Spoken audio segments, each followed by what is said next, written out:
मालूम किया जा सकता है।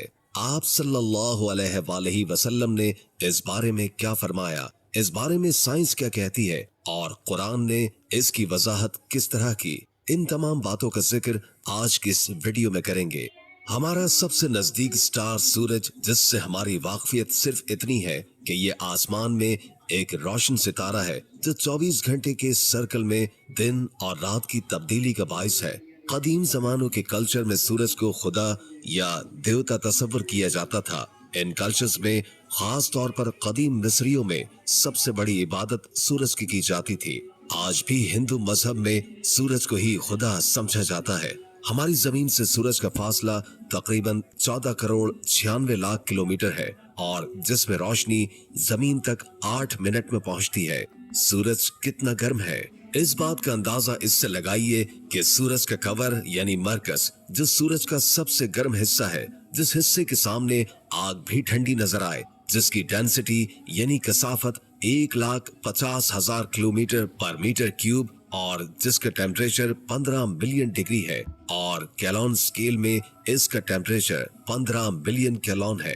कैलोन दर्जा हरारत मालूम करने का एक पैमाना है, जैसे सेंटीग्रेड और फ़ारेनहाइट होते हैं और 1 दर्जा सेंटीग्रेड 1 दर्जा कैलोन बराबर होते हैं। लेकिन कैलोन पैमाने की इब्तिदा -273 डिग्री सेंटीग्रेड से शुरू होती है। कैलोन स्केल को पहली बार 1848 में एक बरतानवी रियाजीदान और साइंसदान लॉर्ड कैलोन ने दरियाफ्त किया था। सूरज की सतह इसके कवर यानी मरकज से काफी ठंडी है, जिसका टेम्परेचर 5,758 कैलोन है। ये वो टेम्परेचर है जिसका जिक्र कुरान में उस वक्त आया जब साइंस का नामो निशान तक मौजूद नहीं था और कोई ये वहमो गुमान भी नहीं ला सकता था कि सूरज इतना गर्म और इतना बड़ा हो सकता है। लेकिन तब अल्लाह पाक ने कुरान में सूरह शम्स नाजिल फरमाई, जिसका मतलब है सन यानी सूरज पर गौर करें कि कुरान 7वीं सदी ईस्वी में अरब के सहराओं में आखिरी नबी हजरत मोहम्मद सल्लल्लाहु अलैहि वसल्लम पर नाजिल हुआ।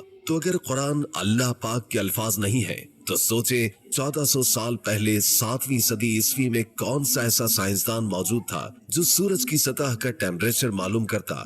आज साइंस कहती है कि सूरज की सतह का टेम्परेचर 5,778 कैलोन है, लेकिन कुरान में ये बात उस वक्त कही गई जब ये स्केल बना ही नहीं था, बल्कि इसके बारे में किसी को इल्म भी नहीं था, बल्कि ये तो सदियों बाद लॉर्ड कैलोन ने दरियाफ्त करके ऐसे अपने नाम से मंसूब कर दिया। ये वो जाहिर निशानी है जो ये साबित करती है कि कुरान अल्लाह सुब्हानहू व तआला का कलाम है और ये किसी इंसान या जिन का लिखा नहीं हो सकता, बल्कि ये उस जात की तरफ से आया है जिसने सूरज को पैदा किया और उसके बारे में मुकम्मल इल्म रखता है और जो कुछ मुस्तकबिल में होगा वो सब भी उसे मालूम है। कुरान में कई जगहों पर सूरज का जिक्र आया है। अरबी में सूरज को शम्स कहते हैं, जिसका जिक्र कुरान में पहली बार सूरतुल बकरा की आयत नंबर 258 में इन अल्फाज में आया है। इब्राहिम ने कहा कि खुदा तो सूरज को मशरिक से निकालता है, आप इसे मगरिब से निकाल दीजिए। कुरान में आखिरी बार सूरज का जिक्र सूरह शम्स की पहली आयत में आया, जिसमें अल्लाह का इरशाद है, सूरज की कसम और उसकी रोशनी की।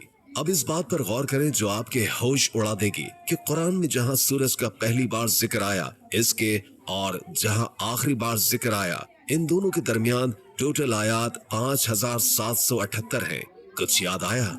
जी हाँ, यही 5,778 सूरज की सतह का टेम्परेचर भी है, यानी 5,778 कैलोन है, जो आज साइंस की दरियाफ्त है, लेकिन कुरान ने इसे 1400 साल पहले ही बता दिया था। सूरह शम्स में आखिरी बार सूरज का जिक्र आया है और जो सूरा खुद सूरज के नाम पर है उसमें कुल आयात 15 है और सूरज के कवर यानी मरकज का टेम्परेचर 15 मिलियन डिग्री सेल्सियस या 15 मिलियन डिग्री कैलोन है। सूरज आज जिंदगी की अलामत है, लेकिन कयामत के रोज यही सूरज इंसानों के सरों पर होगा, जैसे कि हदीस पाक में इरशाद है, कयामत के दिन मैदान हश्र में सूरज को मखलूक के नजदीक कर दिया जाएगा, यहाँ तक कि वो उनसे 1 मील तक के फासले पर होगा।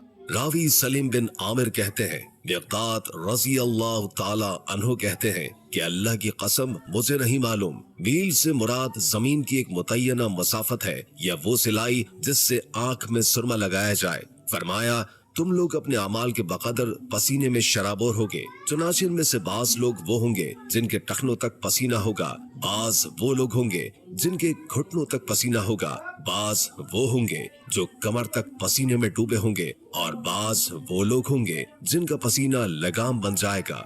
ये फरमाकर रसूल अल्लाह सल्लल्लाहु अलैहि वसल्लम ने अपने दस्ते मुबारका से अपने दहने मुबारका की तरफ इशारा फरमाया।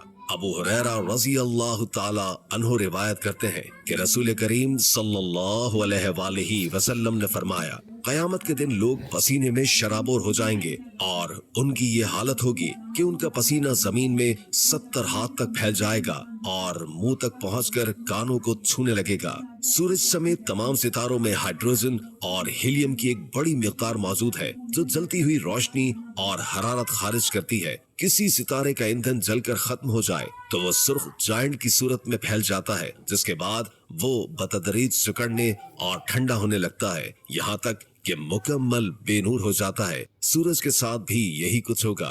कुरान पाक में जिक्र है कि उस दिन आसमान ऐसा होगा जैसे पिघला हुआ तांबा। एक और जगह जिक्र है कि उस दिन आंखें चुंधिया जाएंगी। साइंस कहती है कि सूरज फैल रहा है और सूरज अपने खात्मे के करीब पहुंच चुका है, क्योंकि बाकी जानदारों की तरह सूरज का भी एक आगाज और इख्तिताम है। और आज के दौर में सूरज के मुशाहिदे से मालूम होता है कि सूरज अपने इख्तिताम के किनारे पर आ चुका है। जब ये एक रेड जायंट बन जाएगा तो इसका कद यानी चौड़ाई जमीन के मतार तक पहुंच जाएगी और इसके बाद ये फटकर छोटे से सितारे में तब्दील हो जाएगा। अब सोचे कि सूरज जब जमीन के मतार तक पहुंच जाएगा तब दुनिया का क्या हाल होगा। यहाँ पर हदीस के अल्फाज बिल्कुल ठीक बैठते हैं कि अल्लाह रोज़े क़यामत सूरज को बिल्कुल इंसानों के करीब कर देगा, यहाँ तक कि वो उनके और सूरज के माबैन 4000 हाथ का फासला ले जाएगा। लोगों का हश्र उनके अमाल के हिसाब से होगा और वो अपने अच्छे और बुरे अमाल के लिहाज से पसीने में डूबे हुए होंगे। कुछ ऐसे होंगे जिनके टखनों तक पसीना पहुंच रहा होगा, कुछ ऐसे होंगे कि जिनके घुटनों तक पसीना पहुंच रहा होगा, कुछ के अज़ार बन की जगह तक पसीना पहुंच रहा होगा और कुछ के मुंह और कानों तक पसीना पहुंच रहा होगा और उनकी लगाम बन रहा होगा। ऐसा क़यामत के दिन की परेशानी और हौलनाकी के बाइस होगा। अल्लाह पाक हम सबको हिदायत नसीब फरमाए, आमीन। वीडियो के आखिर में एक बार दुरूद शरीफ पढ़ना मत भूलिएगा। उम्मीद है कि आज की ये वीडियो आपको काफी मालूमाती लगी होगी और इससे बहुत कुछ जानने को मिला होगा।